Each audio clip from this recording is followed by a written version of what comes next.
तो कैसे हैं सभी आप लोग? बढ़िया है ना। चलो कि अनसेफ एक्ट वो क्रिया होता है जिसमें हम खुद गलती करते हैं। जैसे मान लो कि आप कहीं पे भी ग्राइंडर मशीन चला रहे हो, ठीक है ना, कटिंग कर रहे हो ग्राइंडर मशीन के थ्रू, ठीक है। आपके पास चश्मा वहाँ पे बाजू में पड़ा हुआ है, गॉगल्स पड़ा हुआ है, लेकिन आप उसको यूज नहीं कर रहे हो, आप डायरेक्ट उसको काट रहे हो। तो ये किसका गलती है?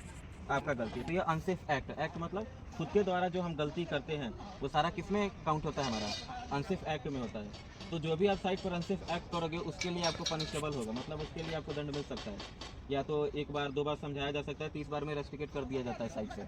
तो अनसेफ एक्ट करने का कोशिश नहीं करना है। मान लो जैसे वेल्डिंग मशीन चला रहे हो, वेल्डर को बार बार आके बताना पड़े भाई एप्रॉन पहनो, तुम एप्रॉन बाजू में पड़ा हुआ है, लेकिन फिर भी वेल्डर मान लीजिए कोई एप्रॉन नहीं पहनता है। या वेल्डिंग का काम मान लो कर रहा है, ठीक है, और फायर एक्सटिंग्विशर वहाँ पे नहीं रखा हुआ है। तो ये सारी चीज़ें, मतलब जो चीज़ आपको ज़रूरत का है, चाहे वो पीपीस का हो, चाहे फायर एक्सटिंग्विशर का हो, चाहे फायर ब्लैंकेट का हो, ये सारा रेस्पॉन्सिबिलिटीज़ बनता है कि साइट पर जब आप काम करने जाते हो तो स्टोर से जाते समय ही पहले इंश्योर कर लो कि हमें क्या क्या काम करना है साइट पे, ठीक है ना।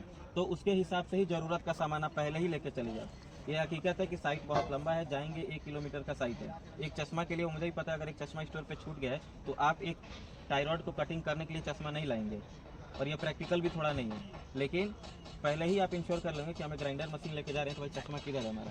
वेल्डिंग मशीन लेके जा रहे हैं तो उसके साथ हमारा क्या क्या लगने वाला है, एप्रॉन लगेगा, गॉगल्स लगेगा, वेल्डिंग हुड लगेगा, फायर एक्सटिंग्विशर लगेगा, ग्लव्स लगेगा।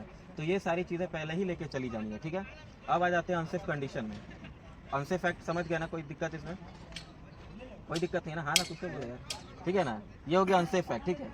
अब आ जाते हैं अनसेफ कंडीशन में। अनसेफ कंडीशन में कहीं कहीं पे क्या होता है कि जैसे मान लो कि ऐसे जगह पर आपको वेल्डिंग करने जाना है जहाँ पे सिर्फ और सिर्फ वेल्डर ही खड़ा हो सकता है, वहाँ पे कुछ भी फायर एक्सटिंग्विशर मशीन नीचे रखा हुआ है, तो वहाँ पे हम तो नहीं कह सकते कि फायर एक्सटिंग्विशर जहाँ वेल्डिंग हो रहा है वहीं का वहीं रखो। वहाँ पे कहाँ रख सकते हो?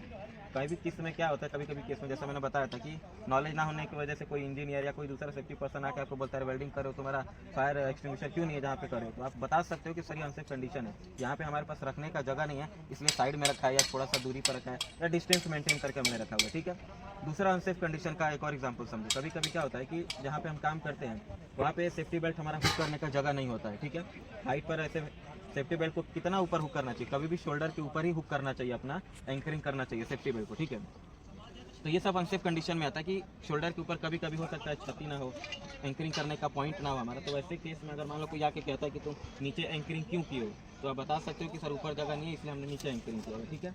तीसरा एग्जांपल समझो। अभी मान लो कि कहीं कहीं पे जैसे स्टार्टिंग में तो प्रॉब्लम नहीं होता है, लेकिन जब प्रोजेक्ट एंड पे रहता है, अपना लास्ट पे रहता है, तो कहीं कहीं पे हमारा फोल्डिंग बनाने का, स्कैफोल्ड बनाने का जगह नहीं रहता है। नॉर्मल सा एक प्लेटफॉर्म डाल के भी काम करते हैं हम लोग, ठीक है ना, क्योंकि फोल्डिंग वहाँ पे खड़ा हो नहीं सकता, जगह बहुत ही हमारा शॉर्टली होता है। तो वहाँ पर अगर आपको कोई बोलता है कि क्यों ऐसे डाल के काम करें, तो बता सकते हो कि सर ये अनसेफ कंडीशन है, यहाँ पे हम फोल्डिंग खड़ा नहीं कर सकते। और ऐसा नहीं है मैं खुद से बता रहा हूँ, ये ऐसा चीज़ें हुआ है, हमने देखा है कि सर यहाँ पे फोल्डिंग करना पॉसिबल नहीं है, जिसकी वजह से हमने यहाँ पे प्लेटफॉर्म डाल के आदमी लोग को काम करा रहे हैं, ठीक है। लेकिन वैसे जगहों पे जहाँ पे भी अनसेफ कंडीशन रहता है वहाँ पे कंटिन्यूसली सुपरविजन का जरूरत होता है, क्योंकि अनसेफ तो है, पहले ही नाम में लगा हुआ अनसेफ, अनसेफ है, इसलिए वहाँ पे प्रॉपर सुपरविजन की क्या होता है, मेरा जरूरत होता है, ठीक है। अब एक नेचुरल एग्जाम्पल लेके समझते हैं, ठीक है। अभी देखो ठंड का मौसम है, लेकिन फिर भी धूप हमें क्या लग रहा है, बहुत तीखा लग रहा है कि नहीं लग रहा है। तो ये भी अभी हमारे लिए क्या है, ये हैज़र्ड के लिए, हैज़र्ड का रूप ही है हमारे लिए। अप्रैल मई का धूप देखते हो, धूप में मान लो कंटिन्यू 1 घंटा 2 घंटा काम कर लेते हो, तो धूप हमारे लिए फ़ायदेमंद भी है, लेकिन नुकसानदेह भी है अगर ज़्यादा इसके संपर्क में आ जाते हैं तो, ठीक है।